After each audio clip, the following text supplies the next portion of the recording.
The balls have dropped. The Celtics get the #1 pick. Steph Curry puts a man down, a dead man. And Bronny going back to the conference finals against the Celtics. This time they got missed the fourth quarter. I see this is Hangout.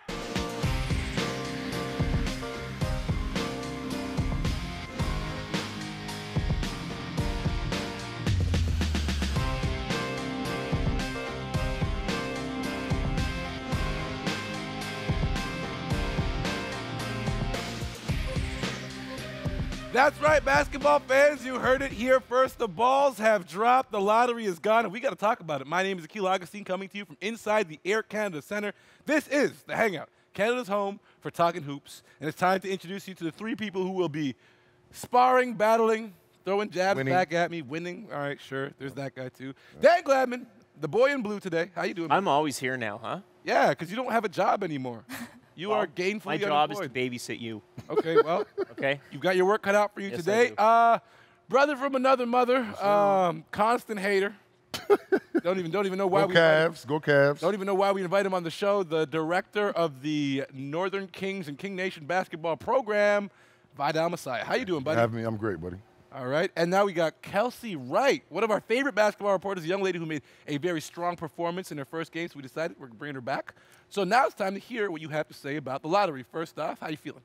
I'm clearly wearing a Boston shirt, so I'm feeling rather good right now. Matter of fact, Dwayne, can we cut her mic off? Did we know she was going to be wearing this? That's a faux pas on the show. You know, it's the Lakers and Raptors show exclusively. Right? I didn't know the Lakers. He just said go Cavs, so I'm feeling kind kind of show too. yeah. Don't let it get. Yeah. All right, You wore a Cavs jersey on this show years ago. Shouts out to my guy Tristan Thompson. All right, go. I can't shout out another Canadian then? Yeah, but it's the Lakers rival. Okay, anyways, let's focus in though, because we're talking about They're Celtics, the Raptors Lakers. rival. Forget the Lakers rival. They're in the Raptors division. Okay, this show went do you left work for? from the jump. You used to be a Lakers fan. Stop Not it when now. it comes to the Celtics. Okay, the Celtics. Let's talk about these Celtics because guess what? Last night, they got the #1 pick in the upcoming NBA draft. My question, starting with you, Vidal Messiah, is are they taking Folks? Are they taking Ball? Are they trading this pick? Where are you going?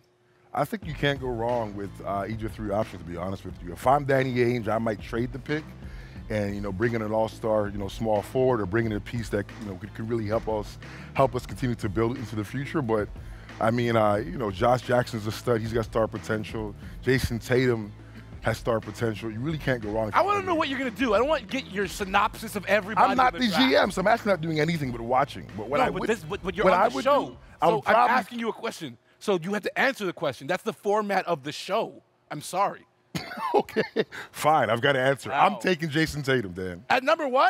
At #1, I'm taking Jason Tatum. If I don't need the pick, if I don't need a point guard, and I'm Danny Ainge, since you want to know. Wouldn't you trade it then as a GM? I could trade it if I have to pick. I don't know their books. I don't know their numbers. I gave you trading I'm the not pick as an breaking those option. things down. Okay, all Who am I right. taking with the pick? Last I'm taking invite on the Jason show, Tatum. I promise You you guys that. know each other?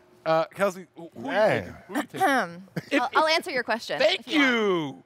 There you go, Kelsey. I take Answer. Markelle. Folks, Hands okay. down. Hands down. Hands down. He's too good. He's too good to not take #1, and then I trade him for a piece that I need if I'm Boston to move forward. He's too good not to pick, and then you trade him. Look at the value you have if you get the #1 overall pick, and this guy's good. Like, he's good all around. Defense, offense, 3, driving. Like, he's too good to not take, and then the value that you have to trade him is too high. Dan, who are you taking? Well, or you look, trading? I haven't seen your boy Markelle play enough. He plays out in Washington. I didn't really get to see a lot of those games. I don't know that you can really take any of these top 10 players and say that they're going to be a blue chip all-star in the NBA. No, Dan, this is a pretty strong I draft. think folks is one of hang those on, guys. hang strong on. draft. I think the draft is strong, but I don't think it's necessarily top-heavy. I think you can get a great player in the first 10, possibly 15 picks. And therefore, what I would do to answer your question, I would trade the pick, trade down in the draft, maybe to 8 to 10 or whatever, and get a player and a lower draft pick. That way you get a stud player and a top draft See pick. what you did there? That's great. He answered the question. That's great. So anyways, hold on, wait. Let me continue to take control. Let's focus in on Boston a bit. If you look at their backcourt, they've got Rozier, Smart, Bradley, IT, and a #1 pick that's likely going to be a point guard. Who are you moving out of this backcourt? And you don't have to answer because you're obviously trading the #1 Well, pick. that's why I decided to trade if I'm Boston, that's fair. because I don't want to get rid of Avery, really. Really? Okay. And that's the guy you feel is most likely on his way out? I feel like he has more experience in the NBA right now and could bring more than Markelle could possibly bring in his first year. Vidal. One, I'm not a Boston fan. Two, you got to keep Avery Bradley. And, you know, just really, Boston needs, I think, that help at that small forward position. I don't really think they need another guard. Okay. Well, the talk is that they're going for Gordon Hayward in the offseason, right? Yep. So, I mean, they're just in an amazing position. I'm, as a Raptors fan and employee, and former Lakers Celtics fan, I'm green with envy of the position that the Celtics are in. They're going to the conference finals. They finished first place in the East. They have the #1 draft pick that they're sitting on. And another #1 in 2018. Yeah, and no, 3 in 2019. That's Ainge ridiculous. played the long game. He saw this happening 4 or 5 years ago when he made that deal with Brooklyn, and they're looking great. All right, so the Boston Celtics took the long game. Lakers trying to take the short game. They called on Magic Johnson. They got the #2 pick. Is it obvious that Ball is going to land at #2 for everyone here? Vidal? I think you got to take Ball. Ball's got, you know, phenomenal vision. He's a once-in-a-20-year type talent. He's a hometown guy. You got to take him. Okay, so now I'm going to imagine we all assume Lakers earmark Lonzo. LeVar now. When you pick Lonzo, you get LeVar. Will he getting his destination team, the Lakers, calm him down, or will the Hollywood LA atmosphere make LeVar worse, Kelsey? I obviously cannot predict the future. My hope for him is that he calms down and maybe focuses a little more on his younger son. Just get out of the way for Lonzo a little bit. But he's nuts. He's Lonzo. He's nuts. So. He's nuts. Look, if Lonzo winds up in the Lakers, this was the family's dream the whole way.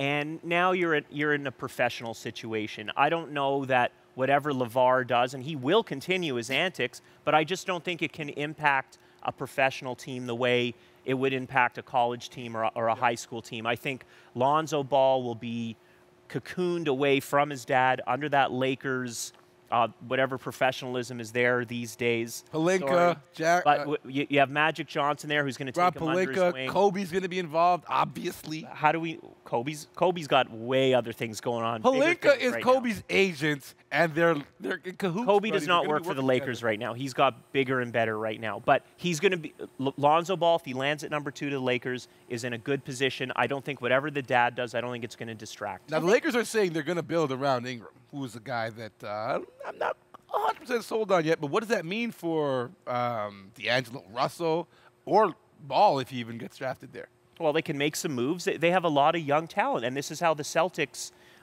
developed into what they are today, and they swindled somebody to get Isaiah Thomas, and hopefully the Lakers can make a move like that as well to get themselves back higher up. The Kings and the Nets have actively put themselves in the worst possible position that any franchise they look can horrible. do. Horrible. Oh, good, Horrible. Divox, good, jeez. Anyways, still more to come here on Canada's home for Talk and Hoops. So much more, including these super uninteresting conference finals. However, Celts versus the Cavs. Let's hope it's interesting. Let's talk Cavs. I've been bored a whole hell of a lot during this playoffs. Please, no more double-digit games.